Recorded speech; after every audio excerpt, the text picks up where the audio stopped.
When your character has reached the end of their journey, their development cycle is complete and you're preparing to wrap up the story. For now, at least. We've got to end things right. Like a gymnast polishing off an amazing routine, it's crucial to stick the landing. If we stumble and fall, it doesn't matter how good the build-up was if you don't pull off the end. There are some obvious things that we need to do. We need to resolve any of the big, hanging questions that we've asked from the character over the story. Will Harry beat Voldemort? Will Katniss save Panem? Will Philomena find her son? Will Father Rodriguez keep his faith? Whatever questions you've posed or whatever lesson you want them to learn, it's very important to answer that question so our reader is satisfied. If you don't know what the question is, think about the motivation that you've established for your character and have some sort of resolution for that. We have to be careful that if you've asked lots of questions or there are many threads to be tied up, that you space these out appropriately.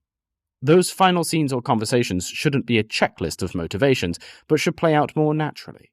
Mostly just focus on the main conflicts that need resolving, and you can leave some of the smaller mysteries to the imagination of the reader, as long as you don't think it will leave them dissatisfied or you've put more weight on it throughout the story. You want to avoid excessive detail.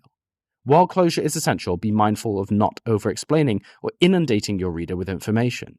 Instead, maintain a consistent tone and leave some room for interpretation.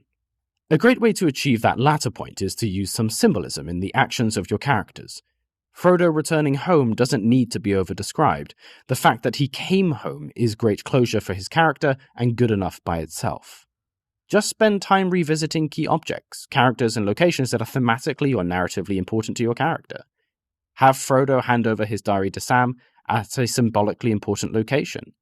The green light on the bay fades at the end of The Great Gatsby, and Elizabeth Bennet and Mr. Darcy are able to finally engage in open and honest communication on their past misunderstandings at the closure of Pride and Prejudice. These provide a very clear and satisfying end to our character's journey, where they can see the growth of each person that they've spent all that time with, and how character moments or symbolic objects are great ways to show that. You should try and draw attention to small details that hint at something larger, and tell us about the journey. Father Rodriguez holds his crucifix at the end of his life. Amir redeems himself by passing the red scarf to Hassan's son. Andy Dufresne leaves his rock hammer behind after he escapes. Dorian Gray shatters his pocket watch to show the irreversible consequences of his choices. Even though we're talking about character closure, objects are a great way to show this without having page-long monologues explaining the change in excruciating detail. The most important aspect of all of this is the fact that you need to have a different, but recognizable character at the end of your story. If you're following the hero's journey, then eventually they will return to the land that they left, but be different and feel out of place. If they slot back into their previous lives without issue or qualm, then you haven't done it right. Your character has to wrestle with the changes they've undergone when they return to their old life. How you resolve that doesn't really matter, but the fact that it's present is a great way to leave things.